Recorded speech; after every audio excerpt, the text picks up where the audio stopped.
Salut à tous, je sais, ça fait longtemps. Euh, mais je me suis dit que j'avais un morceau sous le coude que j'ai déjà diffusé sur YouTube qui s'appelle Orchestral Playtime, si je me souviens bien, vu que je l'ai appelé comme ça, qui est un morceau personnel que j'avais fait pour passer le temps, oui, quand j'avais un peu de temps. Euh, et qui est relativement assez complet, qui dure. Juste pour l'instant, c'est la première partie et elle dure 6 minutes 20 à peu près.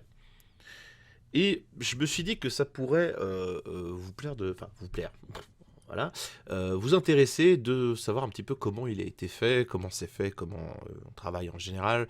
Euh, Rien de professionnel, pas de vue professionnelle sur ce que je fais, mais c'est simplement pour expliquer un petit peu, pour que les gens voient à peu près comment se fait un morceau orchestral complet. Donc ce qu'on va faire, c'est tout bête, hein, ceux qui veulent aller écouter le morceau, vous pouvez cliquer dans le lien de description pour écouter le morceau complet, mixé, enfin complètement mixé et enfin la première partie finalisée. Euh, y revenir ici pour voir la suite de la vidéo, pour voir un petit peu comment j'ai fabriqué ce morceau. Alors, donc comme on peut le voir ici, c'est un morceau avec un orchestre complet virtuel. Donc il y a vraiment de tout. Il y a des sections donc de bois. C'est un peu pêle-mêle, hein. Je vous avoue que des fois, quand je travaille de manière personnelle, je fous un peu tout n'importe comment. Mais ce qu'on peut voir, c'est que voilà, il y a des bois en spiccato. Donc spiccato, c'est les staccato, mais très très tac tac comme ça. Des runs, il y a de la harpe, d'autres bois. Il y a beaucoup de cordes. Vous verrez tout ça là. Les violoncelles, violon, deuxième piste de violon, les pistes de groupe. Voilà, entre pêle-mêle ici, il y a un corps solo. Voilà, hein, parce que j'avais envie de mettre un corps solo, je sais pas où je l'ai foutu. Des cuivres, il y en a aussi beaucoup. Vous voyez que les corps sont divisés en plusieurs pistes, il y en a 4 ou 5. Pareil pour les trombones, 4 ou 5, 6, 7. Des trombones, il y en a tout autant. Les trompettes aussi pas mal. Simplement parce que pour avoir un son un petit peu proche de ce que je veux, je suis obligé de composer avec plusieurs banques de sons, ce qui coûte cher, mais bah voilà, ma foi, c'est un peu comme ça. On peut arriver à faire quelque chose de bien avec seulement un type de banque de son, mais bon voilà. Voilà, après il y a, je vous passe, hein, des Célestas, des Glockenspiel, des cloches, des piatti, donc les cymbales, les timbales, caisse claire d'orchestre, et des chœurs, plus encore des rajouts de contrebasse. Tout ça est divisé en groupes, donc après ça on s'en fout un peu.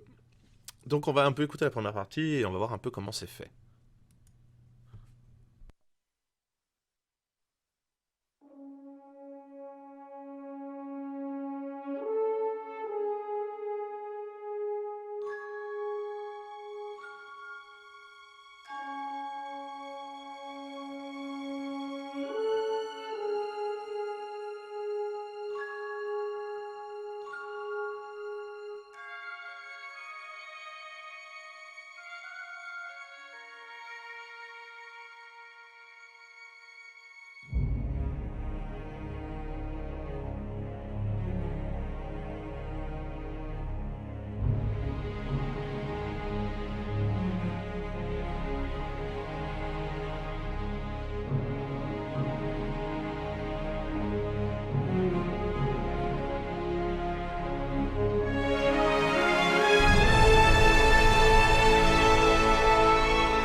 Donc voilà, première partie, donc c'est un peu l'intro. C'est très film, Golden Age, hein, parce que vous voulez. J'ai vraiment pas réfléchi quand je l'ai fait. Donc qu'est-ce que ça prend? Ça prend une intro avec. Hop, et corps legato, ici.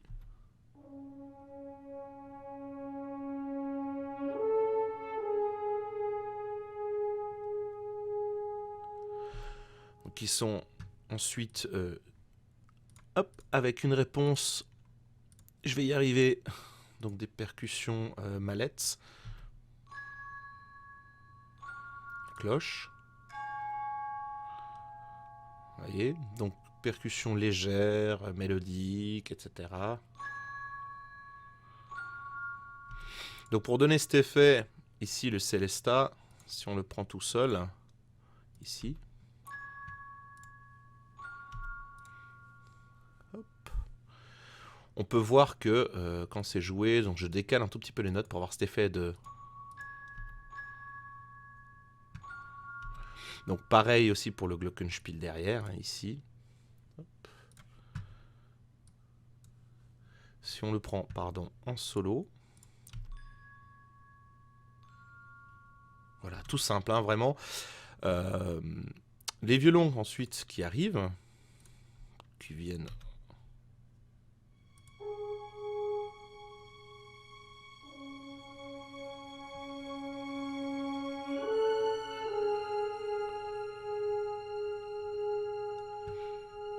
Vous voyez, c'est vraiment tout con, c'est 3-4 instruments. Pour une intro, faut pas aller trop fort.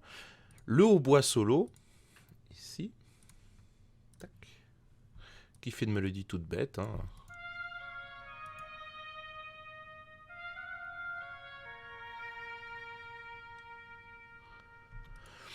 Donc voilà, ça c'est la première partie de l'intro, donc hein, vraiment...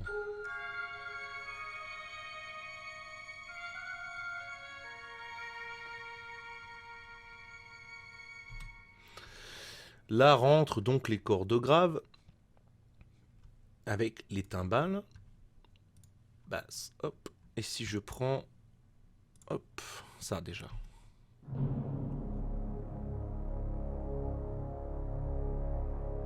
Vous voyez ?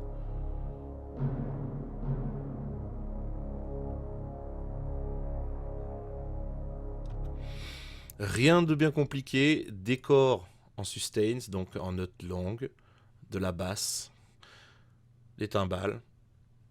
Après, hop, on rajoute un petit spiccato de contrebasse pour rajouter un petit peu de corps à l'attaque.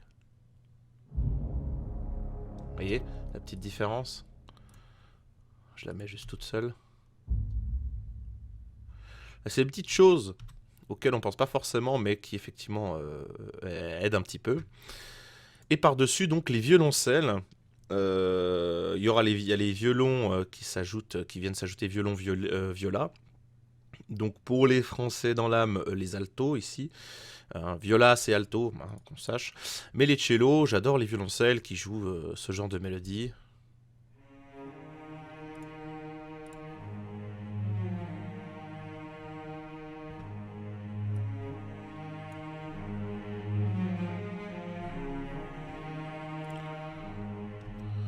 Rejoint par les corps.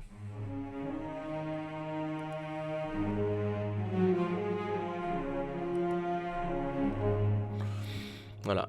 De nouveau très simple. Donc si on garde cette note, ça là, les accords, avec la basse.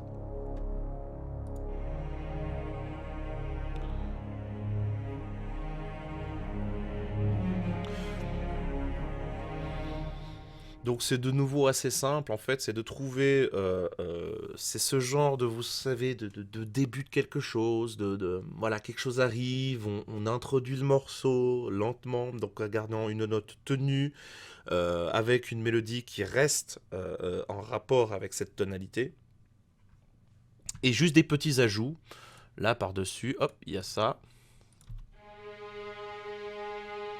Voilà, vraiment tout bête, hein.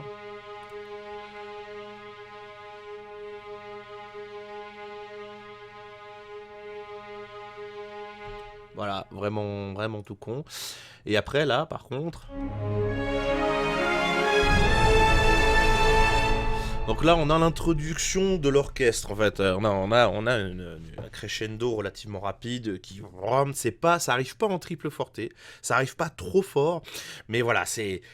Voilà, on savait qu'il y a quelque chose qui est arrivé, qui allait arriver, et ben ça arrive, donc c'est vraiment tout bête, hein, si on regarde.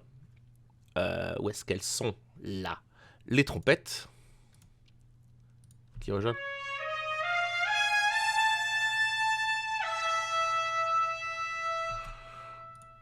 Ici.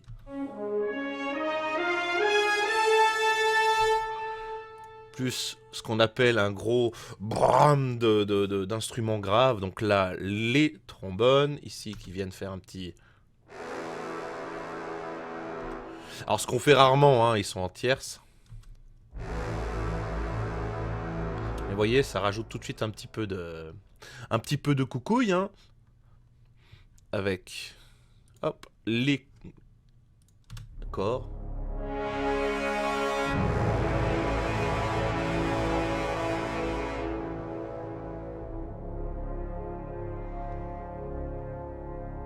Vous voyez, c'est vraiment un partage. On a des instruments aigus, les violons, ensemble de corps, legato, trompette, donc des instruments relativement aigus, qui vont faire la montée, là. Et on a un accord très grave, en fait, du reste de l'orchestre des instruments graves. Basse, contrebasse, peu importe ce que vous voulez ajouter. Et ça fait une montée toute bête, vraiment.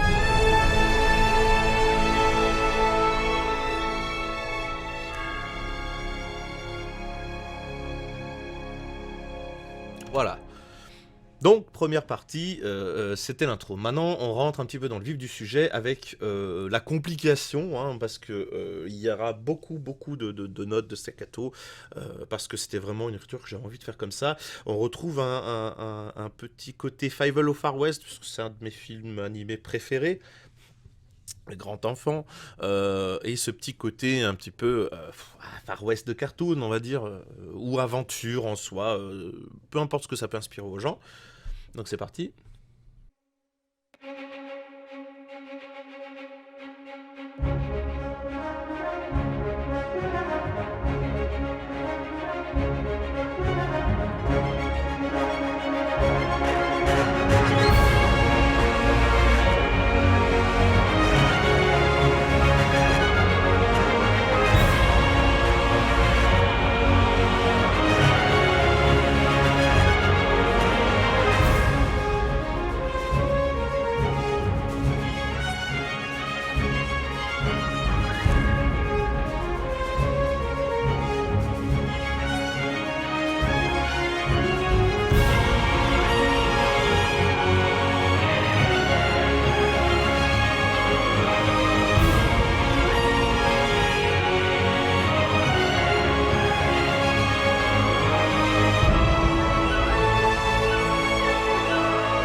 Voilà, deuxième partie. Donc là, on rentre donc dans ce vif du sujet un peu Fievel au Far West.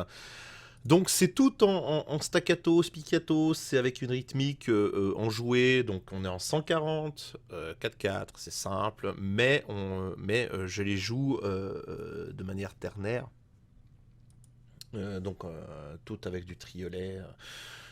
Le temps n'est pas en ternaire, mais c'est en triolet, pour donner cet effet. Alors, je suis désolé d'avance s'il y a de temps en temps des petits artefacts, parce que comme vous le voyez ici avec la barre verte qui oscille, la charge moyenne du traitement audio, vu que le projet est relativement gros, mon ordi a un petit peu de mal, hein, ma foi. Donc on va commencer. Donc comme on entend au début, on a ça qui commence.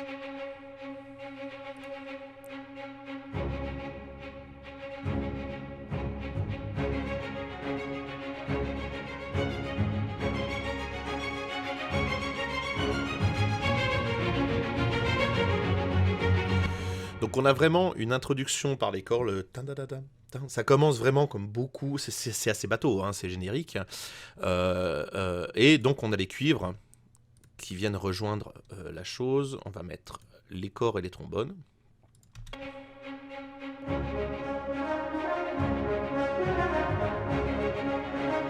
Donc on voit que les cuivres et les violons ne font pas la même chose, hein. C'est une mélodie sur une autre, en fait. C'est une mélodie rythmique sur une autre. Si on écoute bien, hop.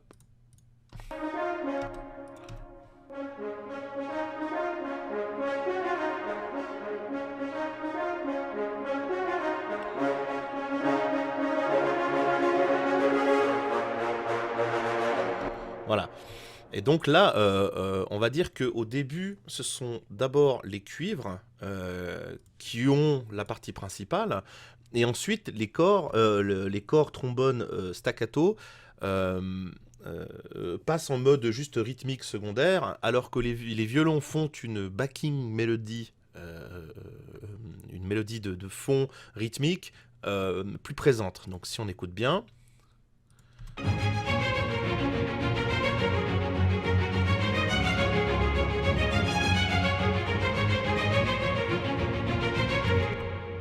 Et les ensembles de corps, donc legato, donc font la mélodie avec accompagné des violons et bientôt rejoint par les chœurs.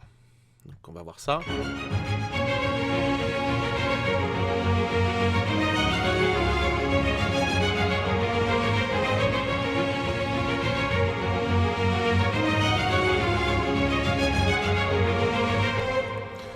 Si on rajoute les chœurs.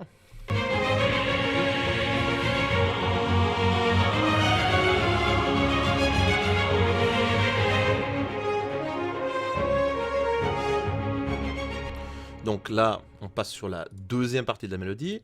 Donc on a les corps qui font... Et on a les trompettes. Donc on voit que là, il y a vraiment juste avec ça derrière, ça se suffit déjà à soi-même.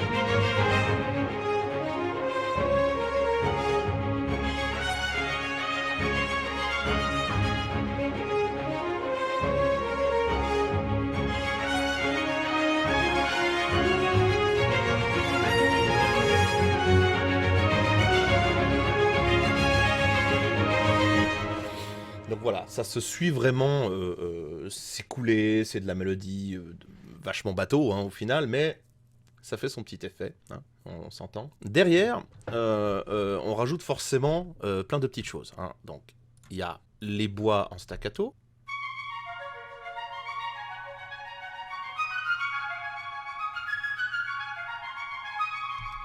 Avec, ce qui est très important, rajouter de temps en temps, c'est tout bête, hein, mais ça. Les runs. Vous voyez ? Alors, beaucoup de compositeurs font cette erreur. Je la fais aussi encore souvent. Je l'ai faite auparavant beaucoup. C'est ah, j'ai fait des runs. C'est chiant à écrire les runs parce qu'il y a des moments où les runs, par exemple, si je les fais ici, hein,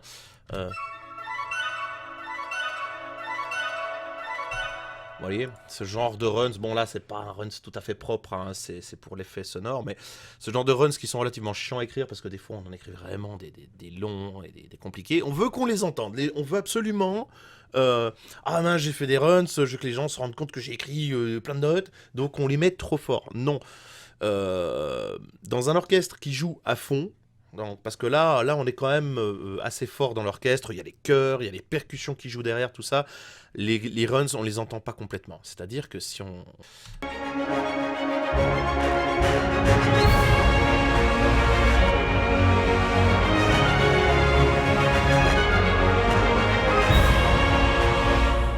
Vous voyez, on les entend vraiment sur la fin. On entend vraiment que quand ils arrivent dans les aigus.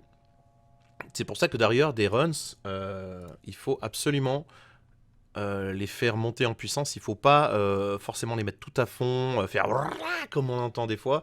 J'entends même des fois dans des musiques dites professionnelles des runs qui sont beaucoup trop présents. Hashtag le premier trailer des Animaux Fantastiques 2 où les runs sont dégueulasses.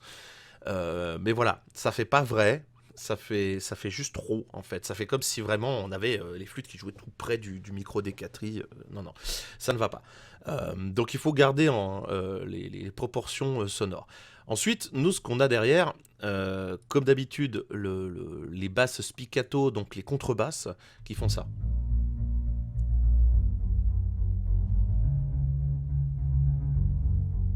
Alors, c'est pas très naturel, hein, on s'entend, mais c'est un soutien. Hein, c'est un soutien pour avoir encore une fois une paire de couilles hein, en plus. Euh, Derrière, on a les percussions. Alors, attends, je vais essayer de toutes vous les mettre pour que vous entendiez les percussions par elles-mêmes. Hop, ici, mais les percussions rythmiques, hein, pas les, enfin avec les cloches, oui. Pas les, il n'y a pas les glockenspiel. Je crois qu'on est bon. Ouais, tout bête, hein.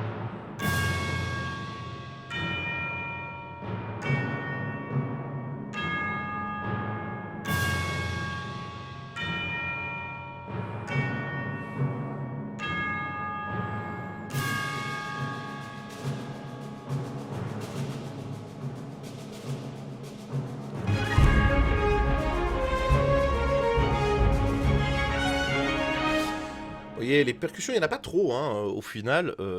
Des fois, on peut en mettre beaucoup plus. Là, il n'y a pas besoin, sachant que la rythmique des cordes graves, les pam, pam, pam, pam, vont soutenir les percussions des timbales au niveau. Enfin, surtout vu qu'elles sont qu'elles jouent les mêmes notes, hein, au final. Euh, Pareil des fois pour les percussions qui sont renforcées par les staccato et les spiccato de violon, quand les violons ils jouent ta ta ta ta ta ta ta ta ta, ce genre de choses là, un petit peu comme dans Les Dents de la Mer. euh, Ça fait office de percussion, on va dire. Il n'y a pas besoin de rajouter trop de percussions pour vouloir faire trop. Là, on se concentre déjà sur quelque chose qui est assez compliqué, c'est-à-dire une mélodie, une contre-mélodie rythmique, plus encore une backing mélodie rythmique, hein, des réponses entre les corps, les trompettes. Il faut essayer, des fois moi j'ai tendance à en faire trop aussi, donc il faut un petit peu calmer la chose. Sachant qu'on a les flûtes, les cordes qui jouent des spiccato, des runs, on a les percussions derrière, on a toutes les cordes et les cuivres qui font de la rythmique par moment. Ça fait beaucoup. Donc vraiment, essayez un petit peu de ne pas noyer l'orchestre dans le bordel, hein, vraiment. Donc ensuite, ici,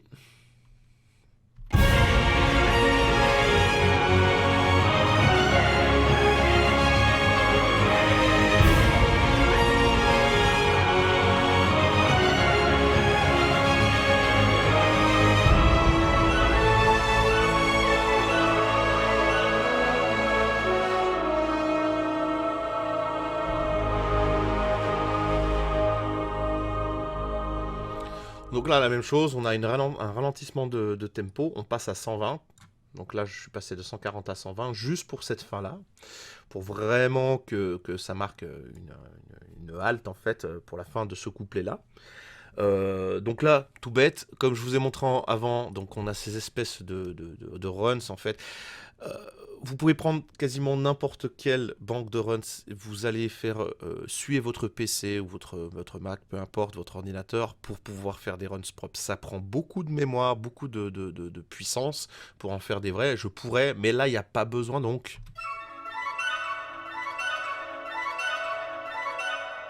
Vous voyez, c'est tout bête, mais dans la masse, ça rend bien. Là, effectivement, ralentissement, donc on a les corps. Et puis de nouveau, accompagner les corps avec les violoncelles, c'est bien, même avec les violas, des fois, donc les altos, ils ont ce timbre qui s'assemble très bien, hein.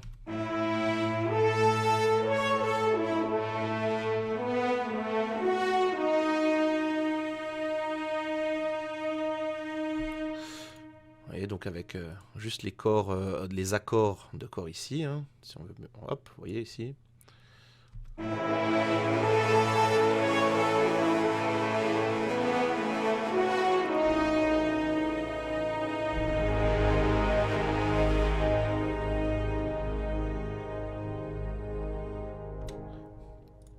Donc voilà, là on a vu donc cette seconde partie. C'est vraiment une partie un peu, voilà, j'ai envie. Maintenant, excusez-moi, on repart dans une partie, on va dire, qui va passer entre, je sais pas honnêtement le style que j'ai voulu lui donner, je m'en fous. Il y a des montées par moments qui sont un peu burtonesques, etc. Enfin, Elfman, peu importe, j'ai vraiment pas cherché à copier quoi que ce soit. Mais donc là, on a vraiment vous allez voir donc les bois en spiccato qui vont accompagner les cordes, qui vont accompagner les trompettes, les corps, etc. Ça va vraiment être un joyeux bordel. Alors attention, j'espère que mon PC va tenir le coup.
que j'arrive, que j'arrête.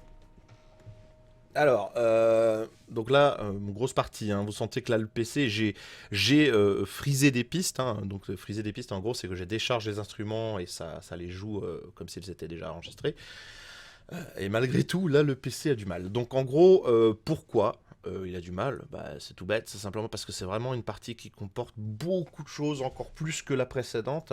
Donc là, on repart donc sur les bois, comme je vous ai montré un petit peu avant.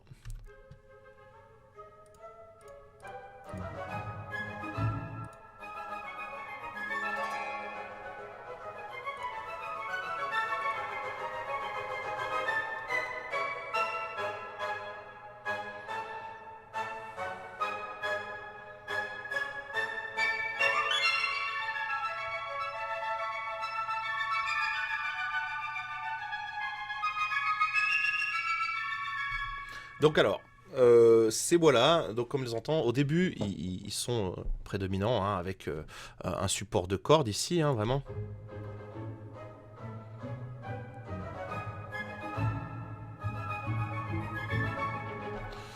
Donc j'ai joué donc avec un ensemble de bois, avec des bassons.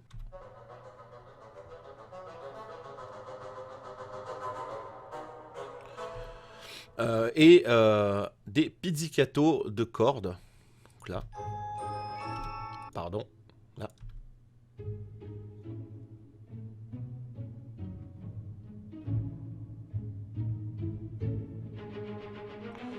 Voilà, qui change ensuite sur des staccato, enfin des spiccato. C'est vraiment, on essaie de faire quelque chose qui recommence, tout ça, avec en fait, tout ça, c'est un support pour les mélodies à venir. Donc là, on a le hautbois qui rentre. Après.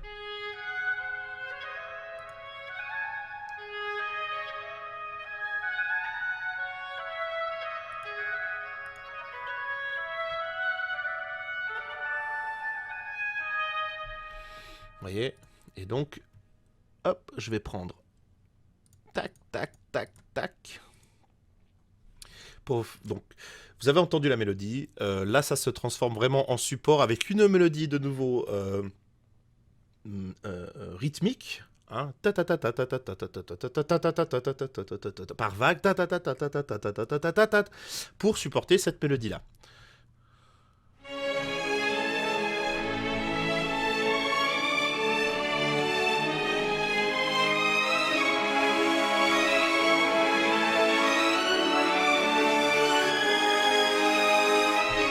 Donc, cette mélodie-là comprend ça en plus, donc avec les corps.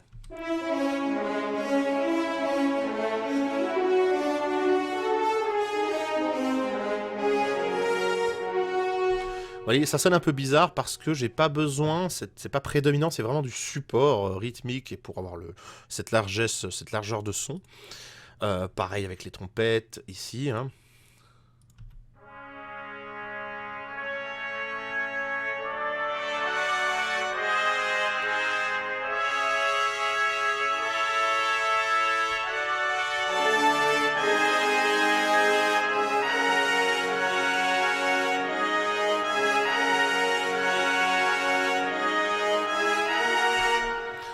Donc voilà, on a vraiment de nouveau tout un mélange avec la percussion là, qui par contre là se gave un petit peu plus. Et un truc qui est très sympa à faire, c'est de coupler les spiccato de trompette et de bois. Pourquoi? Parce que ça donne ça. Ça va sonner bizarre, hein.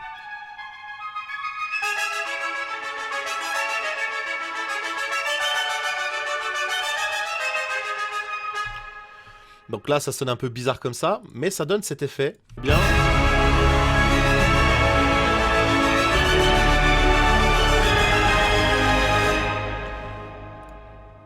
Vous voyez cet effet avec les trompettes qui viennent, qui reviennent et qui repartent. Parce que là, quand on les met en solo, forcément, elles sonnent proches et fortes. Hein, c'est un peu bizarre. Mais dans le mix final, ça sonne bien. Enfin, plus ou moins bien, on s'entend. Donc voilà. Ensuite, bah, la version... Et après, il y a une espèce de point d'orgue, déjà, avec le ta-da-da-da-da. C'est donc ça.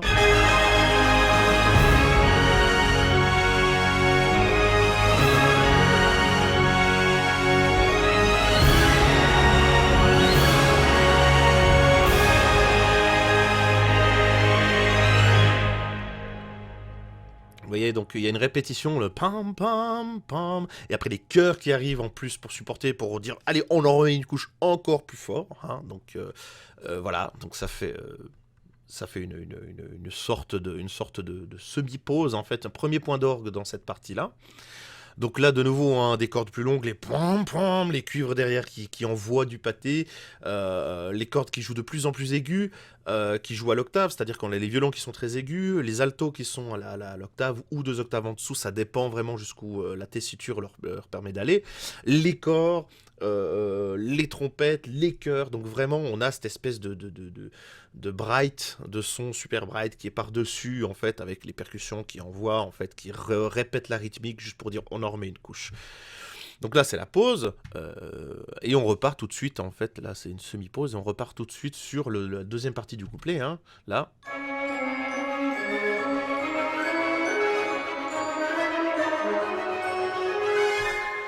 Donc là pareil, c'est toujours la même chose, hein, pas très compliqué.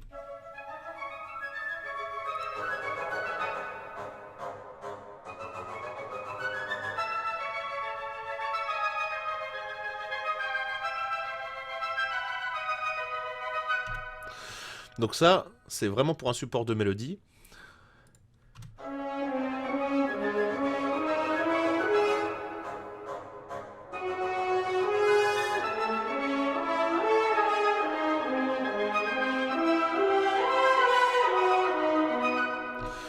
Donc là, pareil, hein, si on s'en tient juste à ça, en fait, on a l'essentiel, c'est-à-dire des staccatos de bois, de cordes aussi. Hein. Après, on entend bien les bassons. Là, c'est pour donner ce petit côté un peu Harry Potter au début. Et pourtant, après, avec les montées de voix qui reviennent et qui redescendent, on a un petit côté plus Elfman, par exemple.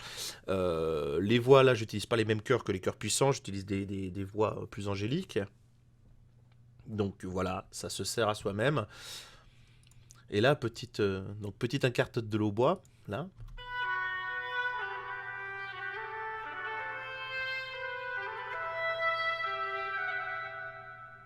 Donc là, c'est normal, je le coupe parce que là, ça ne servait à rien de faire la montée puisque derrière, il y a ça. Ici. Donc la réponse, hein.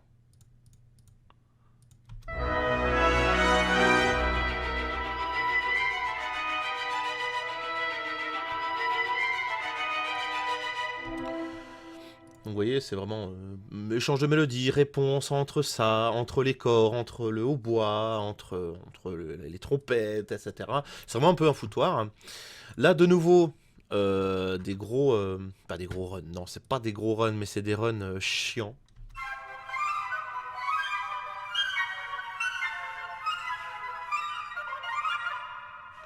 Vous voyez, ça fait un peu bizarre. Si on l'écoute comme ça, on va dire, putain, c'est dégueulasse. Mais, derrière, on rajoute ça. Hop, hop, et juste ça.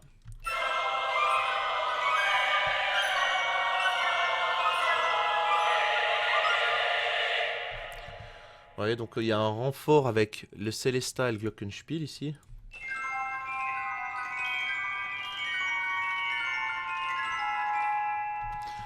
Voilà, pareil. Là, j'arrête au lieu de faire aller jusqu'au bout parce qu'il y a les montées, donc les reprises avec les trombones et les autres instruments là. Ici, par exemple. Je me suis trompé d'endroit.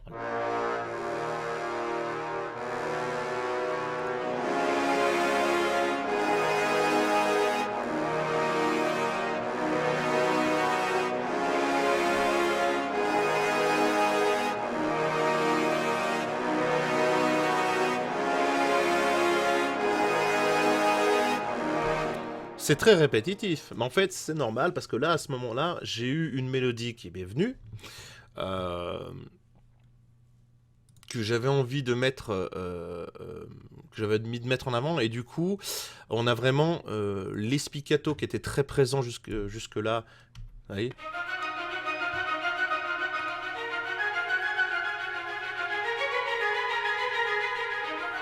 Qui font aussi quelque chose de très répétitif. Pourquoi? Parce qu'on a là les mélodies, donc du coup, j'ai beaucoup groupé les violons, viola et violoncelle. Pourquoi? Parce que dans ce genre de morceaux relativement couillus, il faut qu'ils jouent ensemble pour vraiment... Ça soutient la mélodie, on va dire, avec les corps aussi.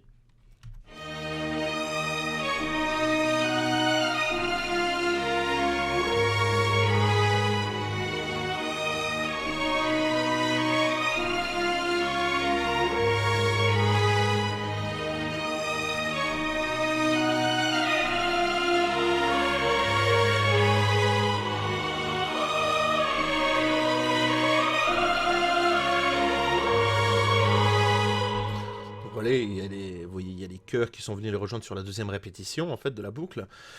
Vraiment tout con, encore une fois. J'ai trouvé une mélodie, j'ai imaginé les accords qui allaient dessus, j'ai fait des répétitions et des répartitions au niveau des accords. Donc pareil, les corps, les trombones, le basse, etc. qui font... Hop, on va voir là, je vais vous montrer. Alors, hop, si je prends juste ça, on a donc le fond. Hein.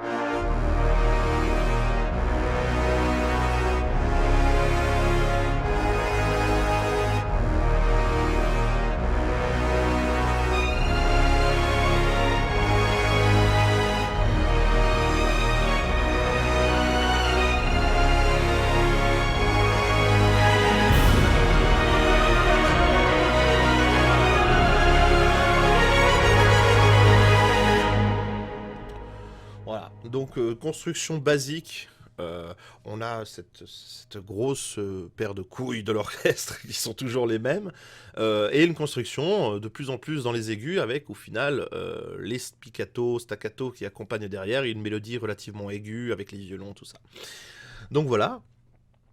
Là c'est la fin de la deuxième partie. Maintenant je vais vous faire écouter donc jusqu'à la fin, parce que sinon ça va vraiment durer beaucoup trop longtemps. Là, vous allez avoir tout, plus une fin alternative que j'ai faite ici, qui change un petit peu, qui sera en fait le début de la prochaine partie, puisque je ferai une seconde partie du morceau. C'est parti.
Voilà.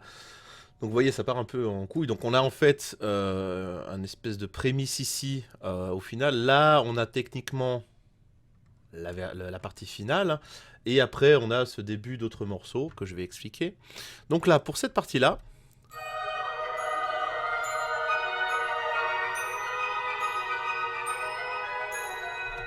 c'est un pont. C'est vraiment un pont. J'avais envie de faire quelque chose de tout aérien en fait par rapport à la suite qu'il y a eu jusqu'à présent, qui était très couillue justement. Où là, on a vraiment ces voix un peu à la Tim Burton, donc Danny Elfman, qui font vraiment ça. Hein.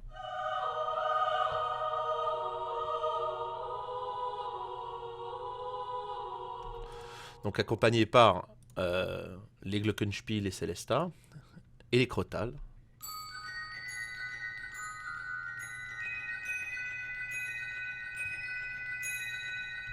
Vous voyez, chaque chose en fait peut faire sa propre mélodie. pareil, hein.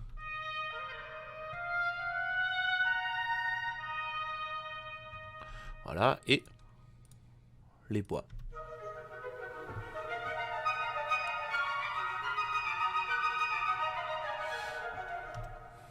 Voilà, et là on part donc sur une mélodie des violons. Hop, ici.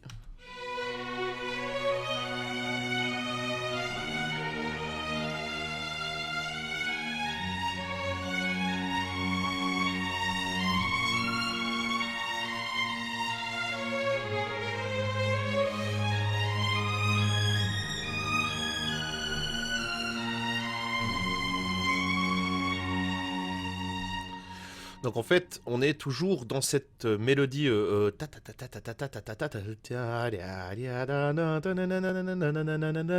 est toujours, mais on sent qu'on arrive quand même un petit peu vers la fin. On sent que c'est en train de se calmer, hein. Du coup, j'ai eu cette idée donc de mélodie de violon, et dessus, j'ai juste rajouté les accords qui vont bien avec, hein. Là, toujours avec le reste de l'orchestre, tout ce qui est grave, cuivré et couillu. Avec donc cette répétition et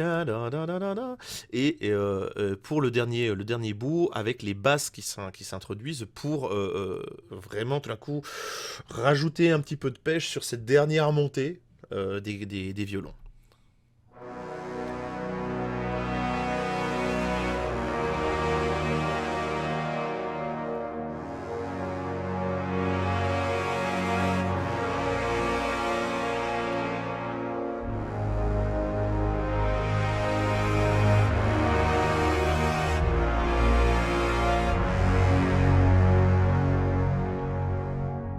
Vous voyez, c'est tout bête, hein. Il suffit de vraiment découper les choses. Là, on a vraiment peu d'orchestres au final qui jouent, hein. On a vraiment juste les chœurs qui viennent rajouter des petites choses, les cloches. Les cloches, c'est quelque chose que j'aime bien, parce que ça rajoute tout de suite son petit côté un peu épique, etc. Si vous écoutez ça, comme ça...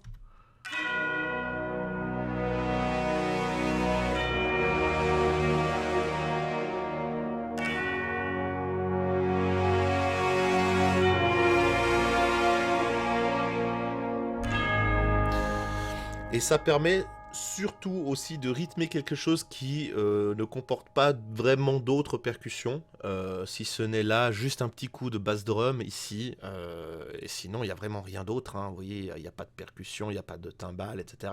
Donc les cloches sont des percussions mélodiques, hein, c'est ce qu'on appelle des mallettes, mais elles permettent tout de même on va dire, de donner en tout cas le premier temps sur les mesures, etc., de rythmer un petit peu.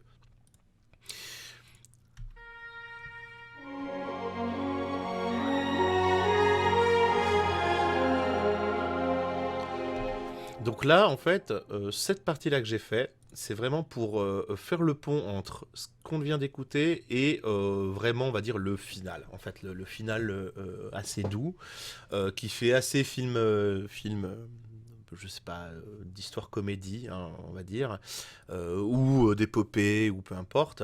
Donc là, c'est vraiment ce qu'on appelle un filler.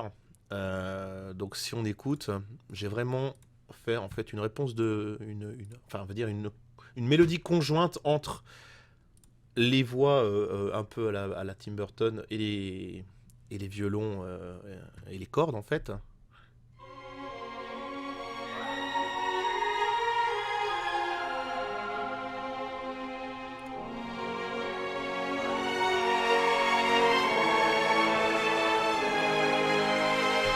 Voilà, ces accords-là. Pour revenir sur... Donc là, le final.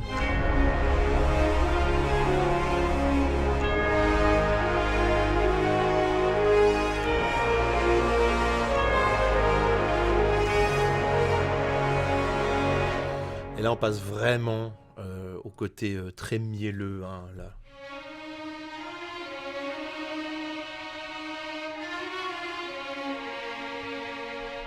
Donc si on écoute là, tout ce qui est grave, etc., je les fais jouer un petit peu plus doux, vraiment, si on écoute bien.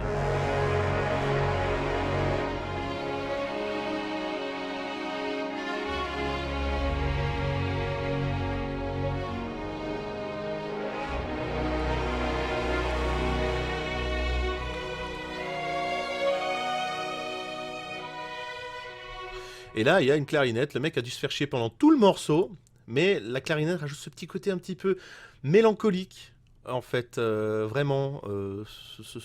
Juste ces trois petites notes, sans vouloir trop faire.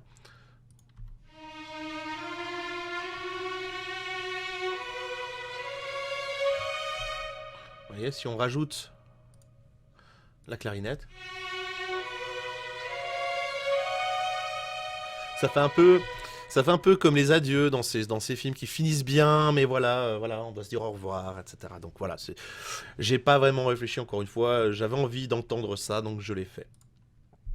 Ensuite, dernière partie, qui est un peu plus un côté Harry Potter, en gros. C'est pas Harry Potter. Ouais, non, oui et non. C'est dans la vibe, on va dire. J'ai voulu faire un truc relativement répétitif, où j'ai eu une idée de mélodie qui est venue après ça. En fait, là, j'ai fait vraiment le. Donc, vraiment, il n'y a pas plus simple, hein. Tout se suit. Tout, hein, vraiment. Si on écoute là. C'est entre du Harry Potter et encore une fois du Elfman, hein.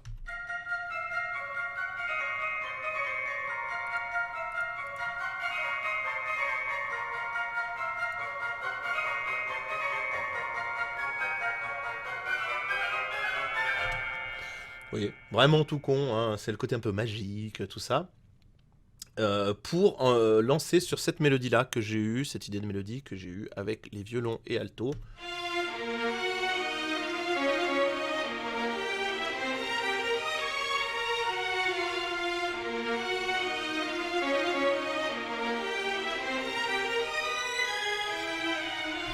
Vous voyez, quand on l'entend comme ça fait assez bizarre, hein.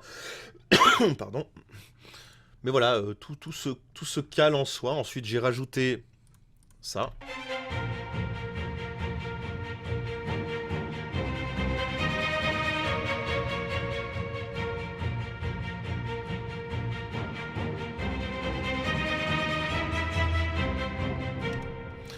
Et pour trouver donc ces accords, je me suis pas fait chier à faire d'abord ça. Je me suis vraiment fait chier à chercher les accords en fait qui allaient sur la mélodie le mieux. D'autres auraient pu aller vraiment.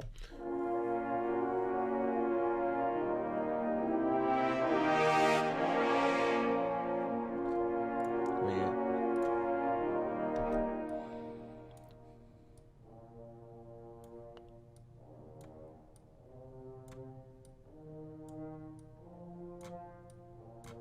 Oui, c'est vraiment tout bête, hein.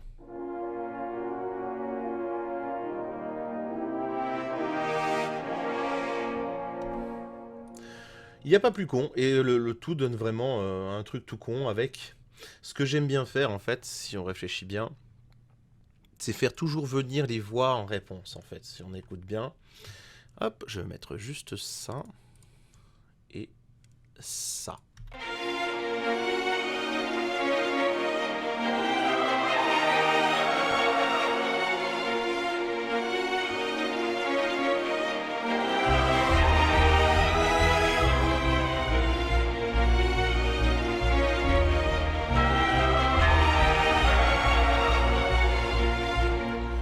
Voilà, ce qui donne au final un ensemble beaucoup plus léger qu'avant, hein, avec de nouveau la contrebasse qui rythme, tom, tom, tom, comme ça, où au final les percussions, il n'y en a pas, mais c'est rythmé quand même, en fait. Il n'y a pas besoin d'avoir les timbales, tout ce que vous voulez, puisqu'il y a les cloches qui viennent renforcer à chaque descente avant qu'on reprenne. La boucle, il y a vraiment juste les contrebasses qui rythment, et les violons, comme on l'a entendu là, hein.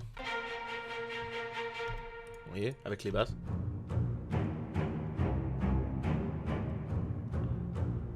Voilà, tout bête. Donc il y a vraiment, vraiment rien de compliqué là-dessus. Donc voilà, au final, c'est un morceau qui est ce qu'on appelle une composition fleuve. Vous sentez qu'il y a plusieurs tableaux qui s'enchaînent, qui s'enchevêtrent.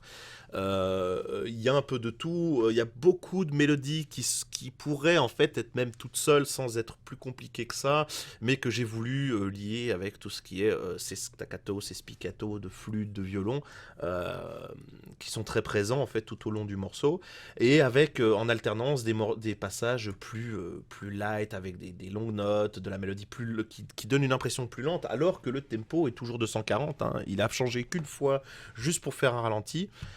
Mais voilà, je pourrais faire varier le tempo, par exemple, c'est une chose qui est amplement faisable. Ensuite, petit conseil pour l'orchestration elle-même. Je vais pas vous donner, je vais pas vous décrire le mix parce que très honnêtement, vous décrire tout ce qui est là, ça me fait un peu chier et ça va prendre 1 heure. C'est que faut juste se dire que chaque piste d'instrument a son importance, il faut la mixer correctement, il faut l'orienter correctement, c'est-à-dire à gauche, droite, centre, le plus loin, avec plus de reverb, etc. Et ensuite, la seule chose que je peux conseiller, ceux qui ont bien écouté, qui ont peut-être aimé par exemple les corps legato, ce sont des corps qui sont d'une librairie pour laquelle j'ai fait les démos, qui s'appelle Jaeger de Audio Imperia. Alors, de nouveau, je fais pas la pub parce que je touche rien, hein, je fais vraiment juste parce que je trouve que c'est, à l'heure actuelle, les meilleurs corps legato du marché. C'est vite fait, hein.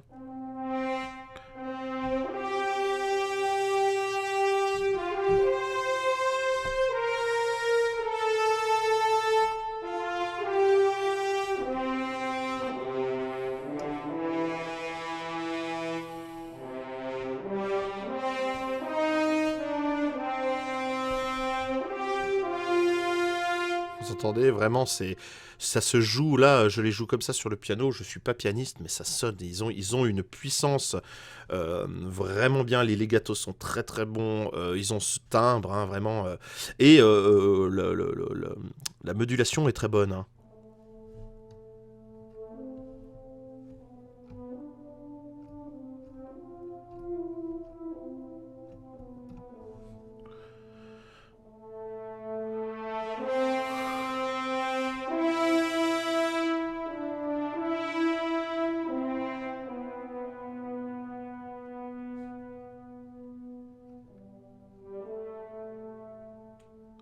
Donc voilà. Donc vraiment juste, c'était le petit détail parce que je pense que j'aurais pas pu faire les mélodies de corps comme je les ai fait sur ce morceau avec autant de facilité si j'avais pas eu cette banque. Alors cette banque regroupe aussi euh, quasiment tout l'orchestre sauf les bois. Euh, Vous avez une voix solo aussi qui est celle de la chanteuse de Two Step From Hell d'ailleurs, qui est très très bien. Vous avez les cordes que j'ai utilisées, là, les spiccato de cordes. J'utilise CSS, donc Cinematic Studio Strings, et aussi les spiccato de Jaeger, qui sont très bons, qui ont un très très bon son pour faire de la musique, on va dire plus moderne, on va dire même du trailer, tout ça, c'est très très bon. Pour faire de la musique classique, c'est très bien aussi. J'ai toujours mon petit faible pour Soaring Strings, pour les violons, violas et les cellos, parce que vraiment, hein, si on écoute bien.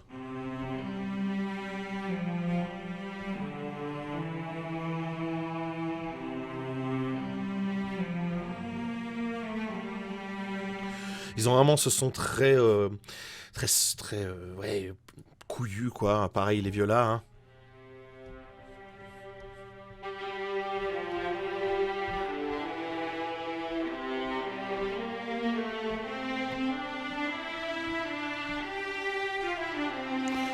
Relativement dynamique. Les violons aussi, hein.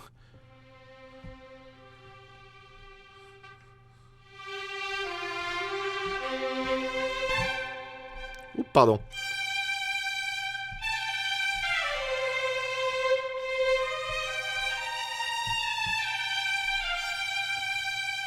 Vous voyez, donc vraiment très bien.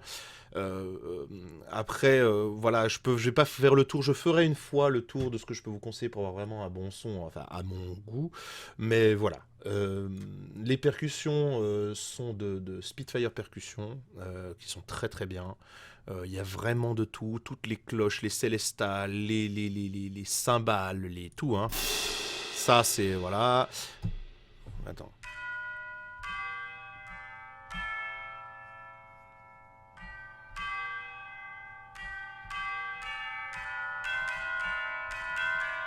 Mais voilà, c'est très bon son de cloche. Pareil pour les Glockenspiel. Hein.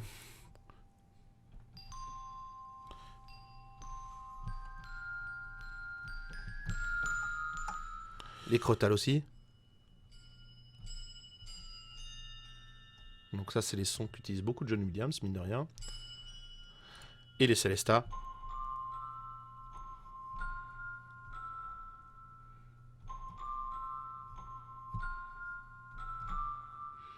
Donc pareil, hein, le Célesta très utilisé dans le Harry Potter par John Williams et qui donne toujours ce petit son. Et quand on le joue avec les Glockenspiel, bah en même temps, ça donne ce petit son très sympa qu'ils ont ensemble. Donc voilà. Je vais pas faire le tour. Voilà, j'espère que ça vous a plu. C'était un peu long, je m'excuse d'avance, mais voilà. J'avais envie de le faire, ça faisait longtemps. Donc voilà, et puis si vous avez des questions, peu importe, n'hésitez pas à me les poser. Je mettrai peut-être un peu de temps pour répondre en détail. Mais voilà. Allez, des bisous.